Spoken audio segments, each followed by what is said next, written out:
오늘 우리에게 주시는 하나님의 말씀 사무엘하 6장 1절 말씀부터 11절 말씀까지가 되겠습니다. 찾으신 줄 알고 제가 봉독해 올립니다. 사무엘하 6장 1절부터 보겠습니다. 다윗이 이스라엘에서 뽑은 무리 3만 명을 다시 모으고 다윗이 일어나 자기와 함께 있는 모든 사람과 더불어 바알레 유다로 가서 거기서 하나님의 궤를 메어 오려 하니 그 궤는 그룹들 사이에 자정하신 만군의 여호와의 이름으로 불리는 것이라. 그들이 하나님의 궤를 새 수레에 싣고 산에 있는 아비나답의 집에서 나오는데 아비나답의 아들 울사와 아요가 그 새 수레를 모니라.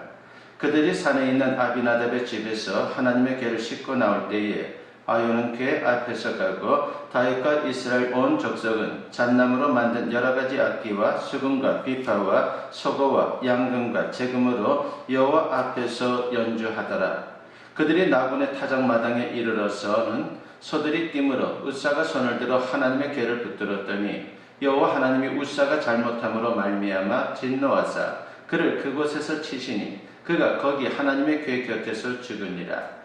여호와께서 웃사를 치심으로 다윗이 분하여 그것을 베레스 웃사라 부르니 그 이름이 오늘까지 이르니라. 다윗이 그날에 여호와를 두려워하여 이르되 여호와의 궤가 어찌 내게로 오리요 하고 다윗이 여호와의 궤를 옮겨 다윗성 자기에게로 메어 가기를 즐겨하지 아니하고 가드 사람 오벳 에돔의 집으로 메어 간지라.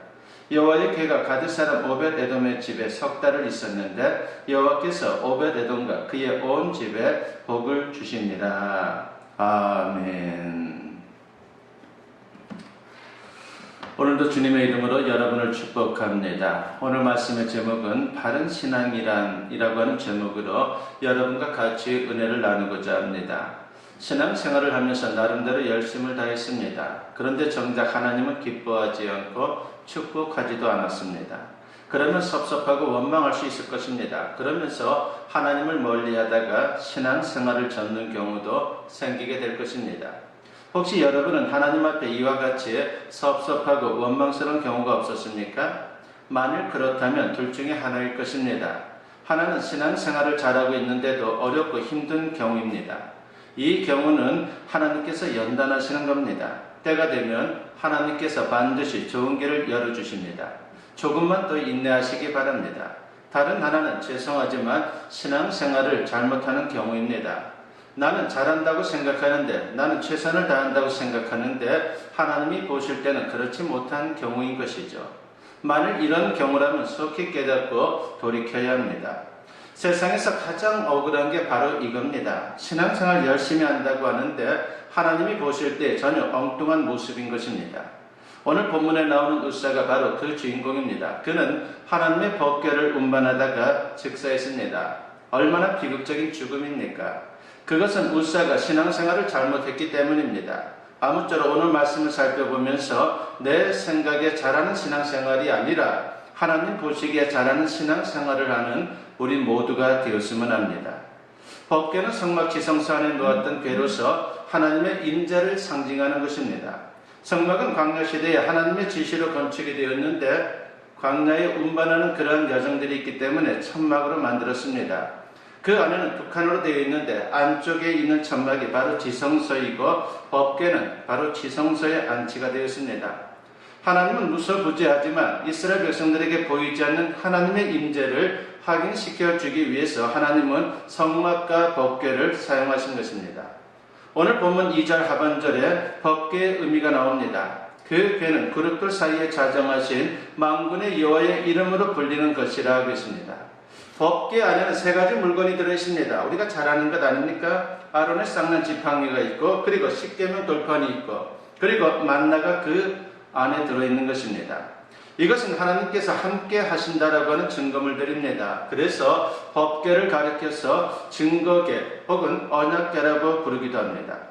오늘 본문의 역사적 배경을 살펴보면 사울왕의 죽음으로 마침내 다윗이 이스라엘의 왕이 되었습니다. 하지만 사울 지파의 반발과 블레셋의 침략으로 나라는 계속해서 어수선한 그런 상황이었습니다. 다행히 하나님의 도움으로 다윗이 모든 반대 세력을 격퇴하고 왕권을 견고히 세울 수가 있었습니다. 그 후에 왕권 수립을 기념하여 예루살렘, 즉 다윗성을 수도로 정하게 되죠. 그리고 예루살렘으로 하나님의 법궤를 옮길 계획을 세우면서 실행으로 옮기게 되는 것입니다. 그런데 안타깝게도 법궤를 운반하는 도중에 우사가 죽임을 당하는 끔찍한 일이 벌어지고 말았습니다. 그렇다면 이 사건이 벌어지기 전에 법궤는 어디에 있었습니까? 엘리 제사장 시대에 블레셋과 전쟁하면서 법궤를 빼앗기게 되죠. 그리고 그것을 도로 찾게 됩니다. 그런데 그 도로 찾은 법궤는 기럇 여아림, 오늘 본문에는 바알레 유다라고 그렇게 소개가 되어 있는데 바로 거기에 있는 아비나답 집에 보관을 했습니다. 그리고 아비나답의 아들 엘리야살이 관리 책임을 맡았는데 그로부터 70년 동안 방치되다시피 했습니다. 그런데 이제 다윗이 법궤 운반을 시도합니다. 그 광경이 얼마나 대단합니까? 백성들의 대표 3만 명이 동원되었고 그리고 각종 악기 연주자들도 동원이 되었습니다. 이때 법궤 운반을 맡은 사람이 바로 우사와 아요입니다. 3절에 보면 그들이 아비나답의 아들이라고 기록되어 있는데 70년의 세월을 감안하면 아들이 아니라 후손들일 가능성이 큽니다. 이스라엘 사람들은 능히 후손들을 통틀어서 아들이라고 그렇게 부르는 경우도 있다라고 하는 것입니다. 이처럼 법궤를 성작에 운반하는데 도중에 일이 벌어졌습니다. 오늘 본문 7절 말씀에 보니까 여호와 하나님이 우사가 잘못함으로 말미암아 진노하사 그를 그곳에서 치시니 그가 거기 하나님의 궤 곁에서 죽으니라 했습니다. 하나님의 진노로 우사가 현장에서 즉사한 것입니다. 그러자 누구보다 다윗이 당황을 합니다. 본문 8절 말씀에 보니까 여호와께서 우사를 치심으로 다윗이 분하여 그것을 베레스 우사라 부르니 그 이름이 오늘까지 이르니라 했습니다. 다윗은 우사가 즉사한 장소를 베레스 우사라고 명령을 했고 다윗도 백성들도 그 사건을 보면서 벌벌 떨었습니다. 결국 법궤 운반 행사가 중단이 되었습니다. 그리고 법궤가 어디로 옮겨집니까? 오베데돔의 집으로 옮겨집니다. 본문 11절 말씀에 보니까 여호와의 기가 가드 사람 오베데돔의 집에 석 달을 있었는데 여호와께서 오베데돔과 그의 온 집에 복을 주시니라고 했습니다. 법궤가 오베데돔 집에 석 달 동안 보관되었는데 신기하게도 이번에는 오베데돔이 복을 받았습니다. 아비나답 집안에 70년 보관되어 있었던가 비교해 볼 때에 석 달이라고 하는 것은 아무것도 아닙니다. 그렇다면 정말 이상하지 않습니까? 70년 동안 법궤를 모셨던 집안의 우사는 저주를 받아 즉사하고 3개월 모셨던 오베데돔의 집은 큰 축복을 받았습니다. 하나님이 너무한 게 아닙니까? 너무 불공평하지 않습니까? 그렇지 않습니다. 법궤 자체는 문제가 없습니다. 마찬가지로 하나님도 전혀 문제가 없습니다. 동일한 법궤를 모셨는데 두 집안의 형편이 전혀 달라졌다면 하나님이 문제가 아니라 사람이 문제라고 하는 것을 우리가 보아야 합니다. 여기서 우리는 중요한 사실을 배울 수 있습니다. 바른 신앙생활이 이토록 중요하다는 것입니다. 오래 믿었다고 대수가 아닙니다. 오래보다 더 중요한 것이 바르게입니다. 그래서 예수님도 이런 말씀을 하셨죠. 누가복음 13장 30절에 보니까 보라 나중된 자로서 먼저 될 자도 있고 먼저 된 자로서 나중될 자도 있느니라고 했습니다. 그러므로 우리는 오래 믿는 것을 자랑하지 말고 바르게 믿는 것을 자랑할 수 있는 그런 신앙의 자세를 가져야 하는 것입니다. 그러면 바른 신앙의 기준은 무엇입니까? 첫 번째 기준은 말씀대로 믿고 말씀대로 사는 것입니다. 그게 가장 중요한 기준이 되는 것이죠. 우사가 죽임을 당한 게 황당해 보이지만 거기에는 분명한 이유가 있었다라고 하는 것입니다. 오늘 본문 3절에 보니까 그들이 하나님의 궤를 새 수레에 짓고 산에 있는 아비나답의 집에서 나오는데 아비나답의 아들 우사와 아요가 그 새 수레를 모니라고 했습니다. 법궤를 어떻게 운반하고 있습니까? 수레에 실어서 운반하는 장면이 나옵니다. 이게 문제입니다. 원래 법궤라고 하는 것은요, 사람이 어깨에 메고 운반하는 게 하나님의 말씀이고 규칙인 것입니다.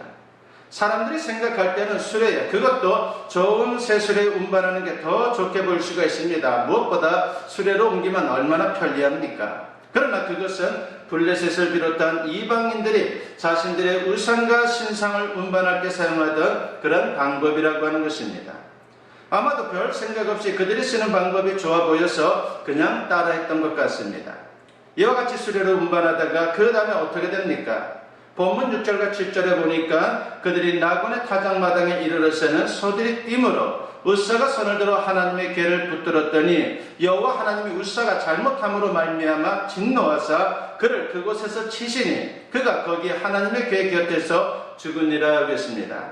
한참 가다가 도중에 길이 나빴는지 수레를 끄는 소가 펄쩍 뛰는 것입니다. 그러면서 법궤가 기우뚱하면서 땅바닥에 떨어지려고 합니다.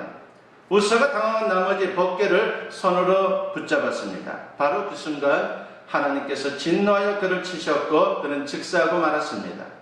왜 이렇게 됐습니까? 하나님의 말씀을 어겼기 때문입니다. 민수기 4장 15절 중반절에 보면은 그와 자손들이 와서 맬 것이니라. 그러나 성물은 만지지 말라. 그들이 죽으리라 하겠습니다. 여기 말씀에 보니까 법궤는 아무나 운반하는 게 아니다라고 하는 것입니다. 레위 지파에서도 그와 자손만이 담당할 수 있는 것입니다. 그리고 거룩한 성물인 법궤에 손을 대면 안 됩니다. 운반할 때도 조심스럽게 어깨에 메고 가야 합니다. 그래서 법궤에 채가 달려 있다라고 하는 것입니다. 웃사가 이 규정을 어기고 하나님께 불경죄를 범했습니다. 그런데 안타깝게도 다윗도 백성들도 이 사실을 몰랐다는 것입니다. 심지어 웃사가 죽은 후에도 한참 동안 몰랐습니다. 여러분, 모르고 저지르면 죄입니까? 무죄입니까? 우리는 쉽게 상식적으로 생각할 때 무죄라고 생각하기 쉬운데 그것은 죄입니다. 그래서 지식 중에 지식은 하나님을 아는 지식인 것입니다. 반대로 무식 중에 무식은 하나님을 모르는 것입니다. 그런데 하나님을 모르면요, 여러분 망합니다. 그래서 항상 말씀을 가까이 해야 합니다. 사람이 망하는 것은 알아야 할 것을 알지 못해서입니다. 호세아 4장 6절에 보면 이런 말씀이 나오죠. 내 백성이 지식이 없으므로 망하는도다. 네가 지식을 버렸으니 나도 너를 버려 내 제사장이 되지 못하게 할 것이요. 네가 내 하나님의 율법을 잊었으니 나도 내 자녀들을 잊어버리리라 하겠습니다. 신앙생활할 때 이런 경우가 얼마나 많습니까? 자기는 열심히 한다고 합니다. 그런데 하나님 보시기에는 엉뚱합니다. 다윗도 백성들도 특히 웃사가 그런 실수를 범했습니다. 그들이 얼마나 정성을 다했습니까? 얼마나 열심히 했습니까? 하지만 하나님의 말씀을 모르고 자기 방식으로 하다가 그것이 오히려 그들에게 화가 되었다라고 하는 것입니다. 그러므로 우리는 부지런히 성경 말씀을 읽고 그리고 듣고 알고 믿어야 하는 것입니다. 로마서 10장 17절에서 사도 바울은 이런 말씀을 하죠. 그러므로 믿음은 들음에서 나며 들음은 그리스도의 말씀으로 말미암았느니라 하겠습니다. 신앙은 말씀을 들음으로부터 시작이 됩니다. 그리고 계속 들음으로 신앙이 성숙해지는 겁니다. 말씀을 모르면 어떻게 됩니까? 교회는 다니는데 세상 방식으로 세상의 풍조와 유행을 따라가게 되는 건 너무나도 자연스럽다라고 하는 것입니다. 그러면 웃사와 같이 되는 겁니다. 그래서 사도 바울은 이렇게 말씀을 하죠. 로마서 12장 2절에 보니까 너희는 이 세대를 본받지 말고 오직 마음을 새롭게 함으로 변화를 받아 하나님의 선하시고 기뻐하시고 온전하신 뜻이 무엇인지 분별하도록 하라 하겠습니다. 이스라엘이 광야생활 40년 동안 어떻게 승리할 수 있었습니까? 그들은 한 가지 원칙을 지켰습니다. 무조건 불기둥을 따라갔고 구름기둥을 따라갔습니다. 자기 생각, 자기 경험, 자기 열심, 자기 판단 다 버리고 겸손하게 따라갔습니다. 명심하십시오. 바른 신앙은 말씀 중심의 신앙입니다. 다른 것 없습니다. 미신 믿듯이 하지 마십시오. 인간을 맹신하지 마십시오. 가장 기본적인 것은 말씀입니다. 말씀을 무시하고 말씀에 어긋나면요 모든 게 헛것이 될 수 있다라고 하는 것입니다. 부디 저와 여러분은 말씀 중심의 신앙으로 하나님이 주시는 복을 꼭 받을 수 있기를 축원합니다. 두 번째, 바른 신앙의 기준은 진심이라고 하는 것입니다. 아비나답 집안이 70년 동안이나 법궤를 모셨지만 건성으로 형식적으로 모셨다라고 하는 것입니다. 진심이 결여되어 있었습니다. 반면에 오벳에돔은 비록 짧은 기간을 모셨지만 그들은 진심으로 그 법궤를 모셨습니다. 웃사가 죽임을 당했을 때에 누가 감히 법궤를 모시려고 했겠습니까? 다윗도 꺼려하던 그런 판국입니다. 한마디로 당시 법궤는 기피 대상이었고 애물단지였습니다. 사실은 복인데 인간이 무지해서 그러한 모습으로 우리에게 비춰졌다라고 하는 것입니다. 그런 상황에서 오벳에돔이 법궤를 맡은 것입니다. 그리고 진심으로 섬겼습니다. 오늘 본문 9절과 10절에 보면은 다윗이 그날에 여호와를 두려워하여 이르되 여호와의 궤가 어찌 내게로 오리요 하고 다윗이 여호와의 궤를 옮겨 다윗성 자기에게로 메어 가기를 즐겨하지 아니하고 가드 사람 오벳 에돔의 집으로 메어 간지라고 했습니다. 우리 하나님은 우리의 마음을 보십니다. 사람은 겉모습만 보지만 하나님은 우리 중심을 보시는 것입니다. 그래서 성경에는 진심을 강조하고 있는 것입니다. 신명기 4장 29절에 보면은 만일 마음을 다하고 뜻을 다하여 그를 찾으면 만나리라고 했습니다. 그리고 신명기 6장 말씀에 보면은 너는 마음을 다하고 뜻을 다하여 힘을 다하여 네 하나님 여호와를 사랑하라고 했습니다. 예수님께서 왜 이스라엘 백성들을 책망하신 것입니까? 마음에 진심이 없어서입니다. 그래서 예수님은 너무도 종교적인 전통이나 형식에 집착한 그 바리새인들을 책망하신 것입니다. 마가복음 7장 6절에 보니까 이르시되 이사야가 너희 외식하는 자에 대하여 잘 예언하였도다. 기록하였으되 이 백성이 입술로는 나를 공경하되 마음은 내게서 멀도다 라고 했습니다. 예수님은 이사야 선지자의 글을 인용해서 바리새인들을 외식하는 자라고 책망하고 있다라고 하는 것입니다.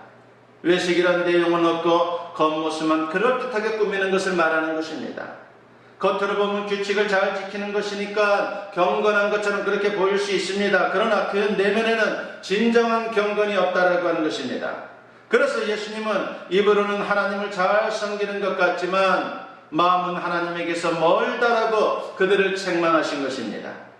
그러므로 우리는 말씀 중심의 신앙생활을 하되 진심으로 하나님을 섬길 수 있는 그러한 자세를 가져야 합니다. 이게 바로 바른 신앙인 것입니다. 그럴 때에 하나님이 기뻐하시고 바로 그 인생을 축복하게 되는 것입니다.